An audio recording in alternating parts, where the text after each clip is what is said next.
Hi, I'm Gene Schmidt, the Superintendent of Farmington Municipal Schools. Welcome to FMS Rising. This is an opportunity where we get to talk about current events and things that are important to our school and our community. We're fortunate today to have two school board members with us, and I'll let them introduce themselves. Ms. Thompson? Thank you, Gene. So, Stephanie Thompson. My current position is Deputy Secretary. I was appointed last year, went ahead and did an election and got picked, and I sit for District 1. Welcome to the school board. Thank you.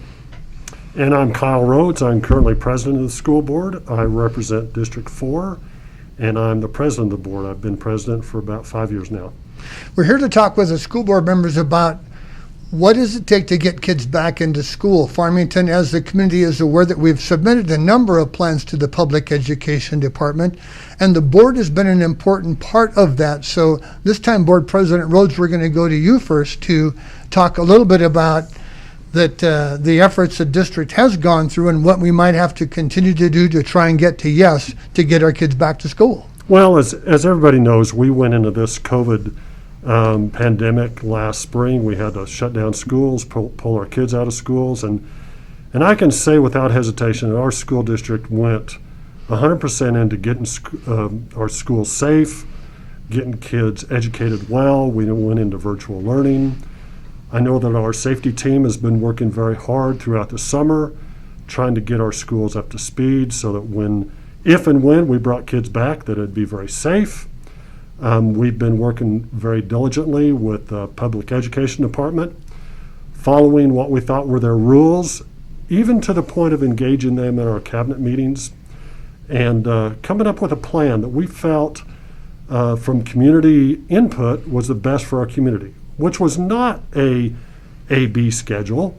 It was a schedule that we were going Tuesday through Friday with kids in classroom. Now, we wanted to honor those families and those kids that did not want to be in the classroom, that didn't feel comfortable with that.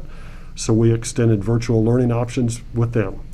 And as we know that all the planning that we did was changed a bit week before last, and we weren't able to start on time. But we've been working really hard on trying to get kids back in school and virtual learning at an excellent level. Board Member Thompson, it must have come as a disappointment when I called you to tell you that we're not opening. I'm wondering what you're hearing from our community in terms of their interest in getting kids back to school and how things are going out there.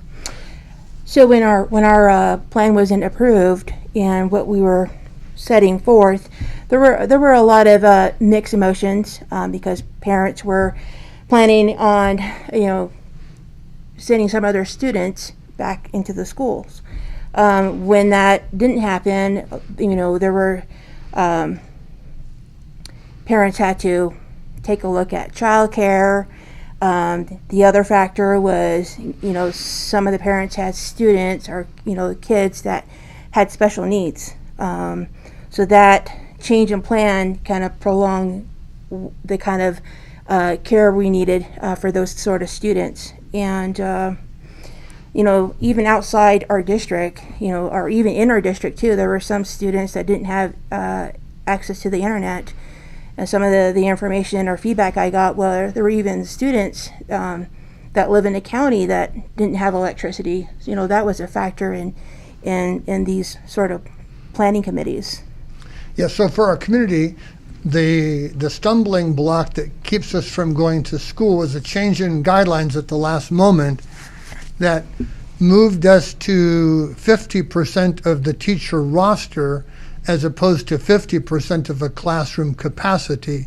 Another stumbling block that we are working through is changing the filter system on our HVAC systems. And so while I don't have a plan to announce how we're coming back to school, I do have good news for the school board in that I think we've solved our MERV 13 versus MERV 8 filtration. Ted Lazowitz, who is our Chief Operations Officer, shared with me today that we actually can change some of the filters to a MERV 13 that is adaptable to our system without doing a lot of renovating work to our HVAC system. So for what the community, what they're looking for is Public Education Department has shared that one of the return to learn expectations is that we do some modification to our air conditioning, heating, cooling systems that can stop more dust and more particles at the filtration system. So we will be bringing to the board by the next meeting a pretty comprehensive plan that explains how we're going to do that. It's also my intent to bring to the board shortly a new revised version of how we might get to yes, so that at some point in October we'll be bringing our kids back. So let me change the question a little bit. And I want to think about what's the board doing? And again, Board President Rhodes, I'll go to you first in terms of the board has been busy in spite of kids not being in school, holding virtual meetings, but can you maybe share with the community some of the actions of the board? Yeah, I'd love to do that. You know, the board, and just like any other organization, you know, while you're trying to fix things or try to improve things, you're trying to do those while the kind of improving the plane while it's flying. And that's what the board has been doing. So we've been working on, you know, obviously the first priority is getting kids back in the classroom and getting good education going and getting good instruction out of every classroom. But we've also been doing things like talking about superintendent evaluations and how those cascade throughout the whole district, down through the cabinet, down through the principals, down through the teachers. You know, we've been talking about that, and actually we had a strategy meeting set up for August, which we had to postpone, and we don't have that rescheduled, to talk about things like that. We're talking about what culture looks like throughout the district, and how do we drive a good culture so that people want to be here and they want to excel here. We talk about things like the board. How do we drive and keep an excellent board through a self-evaluation system so that when this board is gone, then we can be assured that the next board that comes on, member by member, is trying to drive toward excellence in the classroom. So we've been doing a lot of things behind the scenes that we keep working on these things, but again, you know, the main focus is on this COVID thing, getting kids back in the classroom, getting great instruction in every classroom, trying to improve on the virtual learning, and you know, that's the main focus. But it's always about trying to drive excellence in student achievement. So I appreciate that. And Board Member Thompson, even as the board is trying to connect with the public education and get kids back into school, you're also been very actively involved in bringing professional development to the board. And so perhaps you can maybe share a little bit about some of the on-the-side trainings that the board has been doing to make ourselves better as a management team.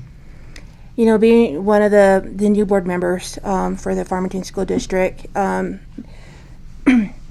when you get in this position, there are, you know, there's your expectations of what a school board member is, but when you actually get in the seat, it is totally different than being the one in the other seat. So trying to get a new board, school board training, I think it will benefit those people that are in my position who are new to the board, and also to those individuals that are thinking about, you know, running for the school board. Because if you don't have that information, you're not really going to know, you know, kind of the expectations of what it takes to be a school board member. And one of the things I learned through this crisis is just the communication has to be, it's a two-way street. You have to be willing to listen, you have to be willing to hear, willing to take actions to protect, you know, the students, the staff, the teacher, even the district.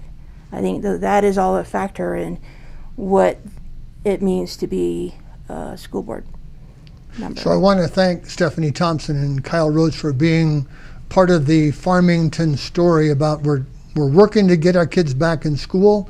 At the same time, we're working to make our community and our school system better through professional development. I look forward to the day when our kids will be back in the classroom. Thank you for joining FMS Rising.